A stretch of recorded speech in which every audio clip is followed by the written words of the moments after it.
nwelu n'ụwa bụ ụlọ na ịfụnanya inwecha amamife n'ụma ga-enweli ịfụnanya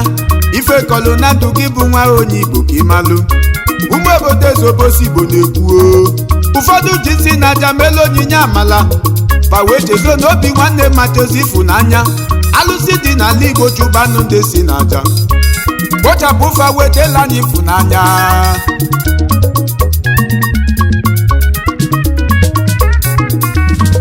ụwa anyị nọ n'ime ya na-agụzi makwa lele nwanne ga-afụcha nwanne si n'ọbụ ya efu kama nwanne ga-adị ndụ ma menwela ego ọchọba nwanne ọ ga-egbu maka ịkpata ego ajụjụ m na-ajụ nwanne gị gwa m ife omelu gị iji wee gbuo nwanne gị maka n'ihi ego ụwa cheta n'ụwa bụ ife onye ma ya malụ ya n'elu ụwa ife onye melu oweli isi ya bulu ụwa anyị nọ n'ime ya ga-ekwu na mmadụ ibe gị ụba aka dọtọ mbebe mma nwa onye Igbo ịfụnanya n'elu ụwa ya bụ ife ntịga n'egwu ife tikpuru n'ụwa ya bụ ife ga-eme ụwa anyị nọ n'ime ya ga-ekwu na mmadụ ibe gị ụba aka dọtọ mbebe mma nwa onye Igbo ịfụnanya n'elu ụwa ya bụ ife ntịga n'egwu ife tikpuru n'ụwa ya bụ ife ga-eme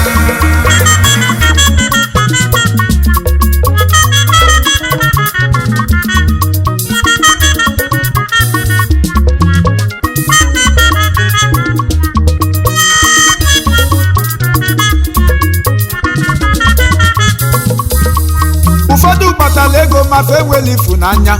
ụfọdụ jikwa ụfọdụ ụwa fe enweli ịfụnanya fa na-eme oyi ma ụbọchị nwa na oyi ga-ana ụmụ obodo eze chọbalụ m ịfụnanya onye ahụ na-ebebubo si n'aka ya dịkwa ọcha ijila aja obi si na a ga-ekpe ya ikpe ọnwụ ka ọ nwụlụ nkụ ịkpalụ n'ọkọchị nya ka ị ga-anya nụ na mmeli obosi ụmụ Igbo n'ọkwa m na-ekwuo nwanyị gwọ nwa n'azụ n'ọbala ọnọsọ ọgụ nwanyị gwọ nwa n'azụ na nkwụcha ka ọ na-eke nwanyị gwọ nwa n'azụ wee si n'ọchọla ịfụnanya onye egbu na molabụ m ka mbele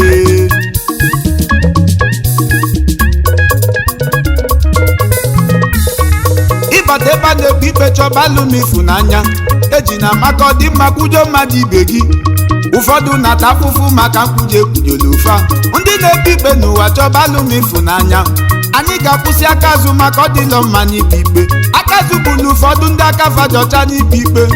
obosi ụmụ Igbo egwu m na-agụ na-eji m ọfọ ụmụ obodo eze chọbalụ m ịfụnanya melu di na nwunye ji ebi n'udo ịfụnanya mere ọyị nwoke nwaanyị wee dị na mma ịfụnanya badela ezigbo ọganilu ụmụ obodo eze chọbalụ m ịfụnanya onye litu na onye nu mmadụ ibe ya ọ balụ gị ya balụ m nwa onye Igbo balụ ndị ọzọ ụmụ obodo eze n'ọkwa m na-agụ na-ekwuo ụmụ obodo Ezobosi Igbo na-ekwuo nwoke ga-alụ nwaanyị ma alụ ya niile nọ n'ilo o jebutọ ya nata obunye ya nwaanyị na-ama ya mma ịfụnanya ezinụlọ gwazie emebe ọ dị nwaanyị fakwụsị ike fasị ya bụla akpa ị na-agba n'ilo nwoke m jide ntị gị aka nwaanyị ka ịlụlụ debe ọ nọ n'ebe na alịlị ọ bụ mamala emeka di m jaba megbu azụ di m bịa gosi ịlụ m ịfụnanya ụbaka gị ọtọ mebe mma nwa onye Igbo ilo na siga dịba ma onye nwụrụ ọnwụ Chukwu kelu mmadụ kekwa ịfụnanya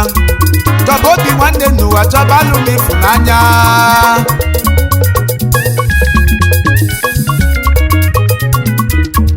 ụwa anyị nọ n'ime ya ga-ekwu na mmadụ ibe gị ụba aka dọtọ mebe mma nwa onye Igbo ịfụnanya n'elu ụwa ya bụ ife ntịga n'egwu ife tikpuru n'ụwa ya bụ ife ga-eme ụwa anyị nọ n'ime ya ga-ekwu na mmadụ ibe gị ụba aka dọtọ mebe mma nwa onye Igbo ịfụnanya n'elu ụwa ya bụ ife ntịga n'egwu ife tikpuru n'ụwa ya bụ ife ga-eme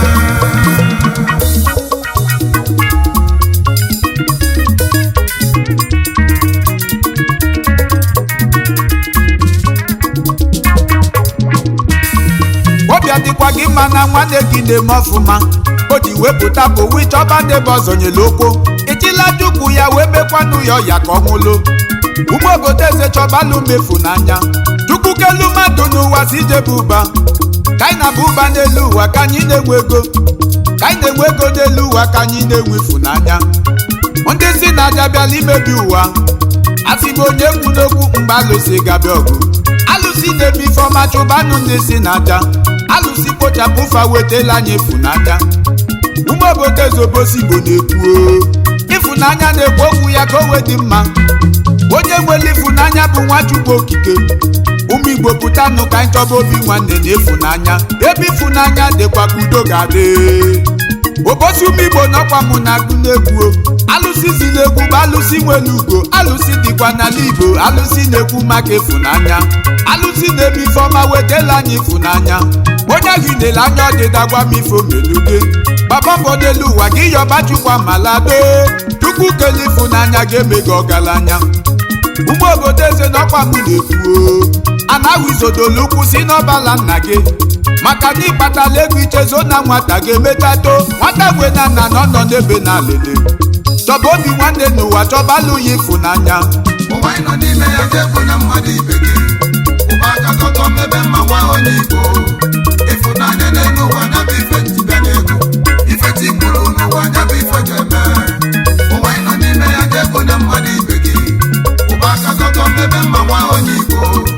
ifunanya n'elu ụwa nya bụ ife ntibịa n'egwu ife tikwuru n'ụwa nya bụ ife ga-eme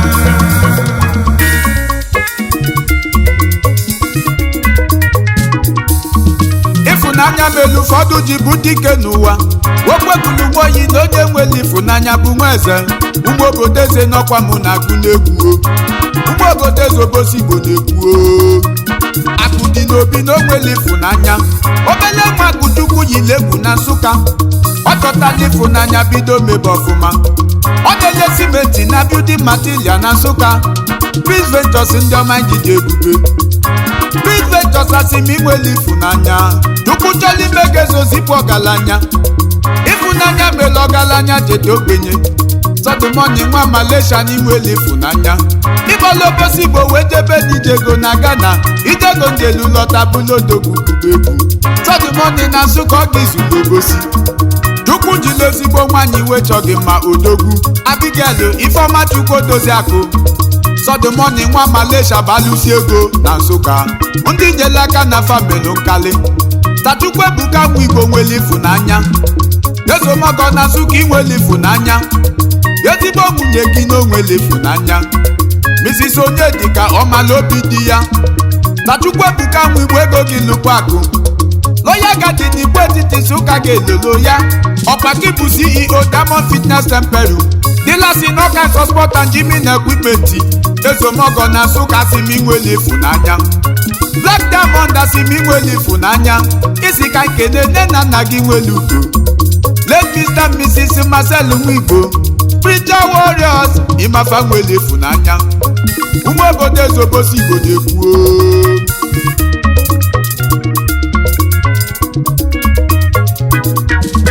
CEO Magic Studio na Nsụka nwere ifunanya agụ ego benzimita Chukwu Lion Money na Akụraga na bụkwa afọ odogwu Magic Studio na Nsụka si m inwere ifunanya ibulu benzi na nwata benzimita Chukwu nwa obodo eze akụbesili bịa nwa obodo eze omenala ndị Igbo n'ọkwa ya na-edu m Igbo antinye ifunanya ya bụla wele ọbala dule obosi ụmụ Igbo n'ọkwa mụ na agụ n'egwu ife chikwulu n'ụwa anya bụ ife ga-eme ifunanya n'elu ụwa kwe ka ọ pụta ife Chukwu awala na-agọ n'ọfọ kwe ka ọ pụta ife dadi maka na anyị ile ma na onye ji ọfọ ga-ana chọba obi nwanne n'ụwa chọba alụm ifunanya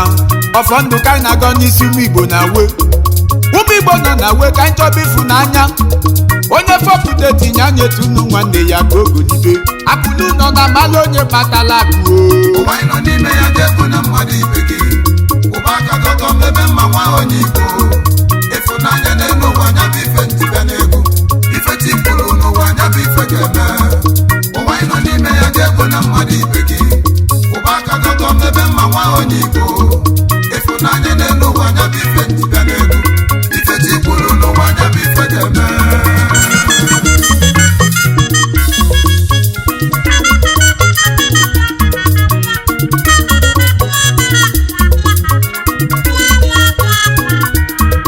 Ugochukwu nwata ọdasị m inwere ifunanya odogwu tụli ugo wee mebe n'ife ego lana ka Cyprus bụ ebe odogwu patara ike amaokwedu dị n'Enugu ka mụrụ odogwu edumako oyi laga Nsụka si n'inweli ifunanya ihe n'ike siri na asị m inweli ifunanya nwabeze na leja Nsụka bafa na-etu odogwu Edumako na Nsụka si m inweli ifunanya gift card bitcoins venturate Edumako exchange ọ na-enyekwa ụmụ obodo eze Amadu Wizi dozala Nsụka farm n'odogwu wipodiga ya si m ịbụ ụmụ obodo eze nna bet onye nzacha nwere ifunanya Chinwata kwakụ na ndị afọ ga-akali alụ Nwalibakụ onye nzacha bụ nwa Chinemelu akụgbesili bịa nwe obodo eze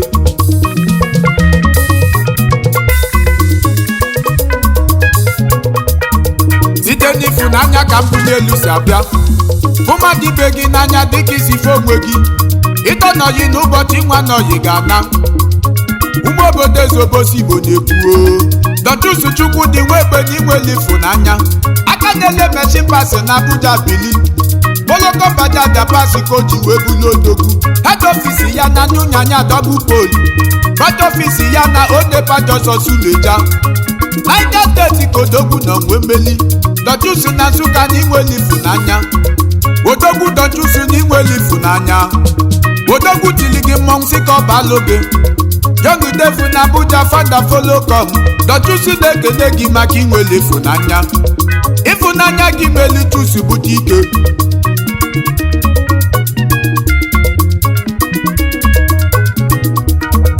akacha filo odogwu ma emebife ego Uchenna nwe obodo na inweli ifunanya ọchịmanyola na aka nweli ifunanya Uchenna nwe obodo na inweli ifunanya Uchenna nwe obodo ọchịmanyo nweli ifunanya asị ma ọ bụ nwa igwe n'ezulọla amagwa ka egbugbu Kanu wet farm n'odogwu Negotiable bụlọsi ka ọ nọ batakụ akọma nwata na Nsụka na inweli ifunanya nwafedelu jele na inweli ifunanya nwoke osisi chọọchị fonu na Nsụka nweli ifunanya nwoke osisi bụ Obi Nwanne Foundation ọchị n'ukwu bụ odogwu Igbo na onweli ifunanya Sachukwu Emegbu na asị m inweli ifunanya odogwu ndị Igbo na Nsụka na inweli ifunanya President City One Brother Club of Nigeria member Diamond Club of Ozala Nsụka former SUG Treasurer na Esute Enugu Nigeria odogwu ndị Igbo nweli ifunanya Negotiable bụlọsọ kwa ebe odogwu batara ike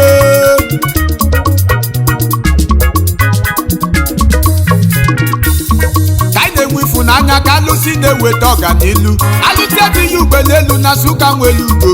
alụsị na-ebunye ike ma na-enyekwa ọganilu ka anyị na-agba mbọ n'elu ụwa alụsị chọla ifunanya ịchọta ifunanya ọkwa alụsị emego ọgaranya alụsị adịghị ugbelelu ka mụ na-agụ n'egwu ezigbo Jọpọlụ Chidebele nwa alụsị metenu na Nsụka gị pụta libe ego alụsị adịghị ugbelelu melu gị eze Ohadbody Brothers ndị kwelu na alụsị mete nchọta ifunanya alụsị eme ya ọgaranya alụsị adịghị ugbelelu ka mụ na-agụ n'egwu nwoke mmadụ na Abuja nwere ifunanya ezi nwanne gị metenu na-ekele gị kwado nwanne na Pape Market na Abuja onye ego na Abuja na inwere ifunanya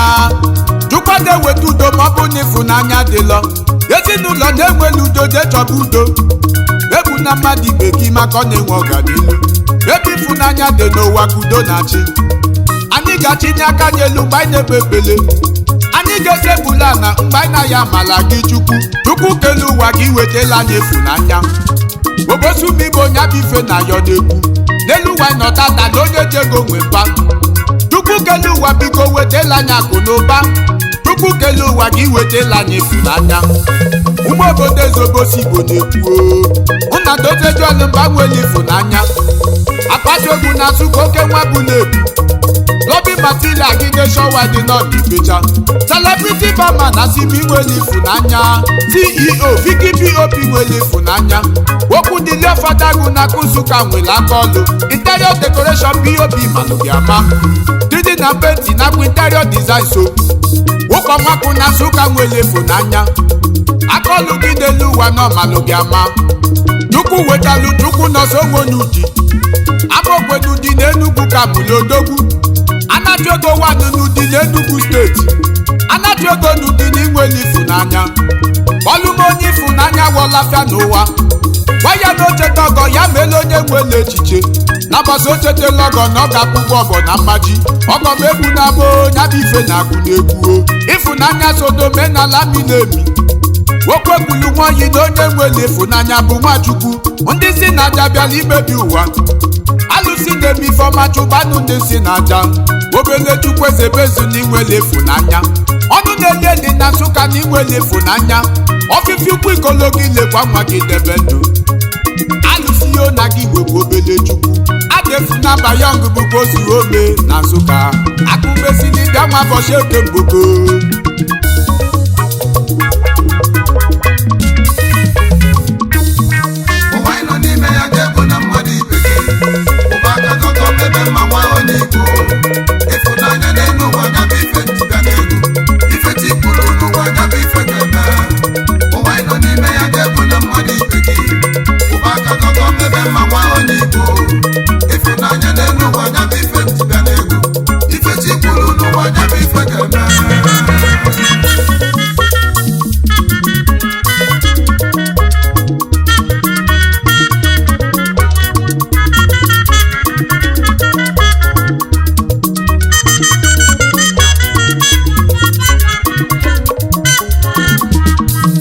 Emeka Nwoga na-akụ gị si na Chukwu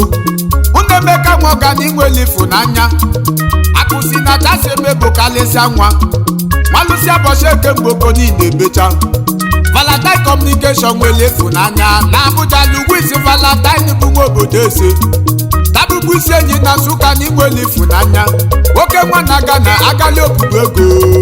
oke bijuality venture dị inwere ịfụnanya akabụakụwanụ n'ọzala Nsụka bụkwa ide egwu ịbatalụ n'elu onye mana ọ ga-emecha bịa oke bisi na Nsụka si ndị bago mmọnwụ bụbaka gị ọtọ mebe ma nwa onye Igbo egwu na mmadụ ibe gị maka n'ihi akụ na ụba Chukwu kelee ịfụnanya ga-eme gị ọgaranya ụmụ obodo eze chọbalụ m ịfụnanya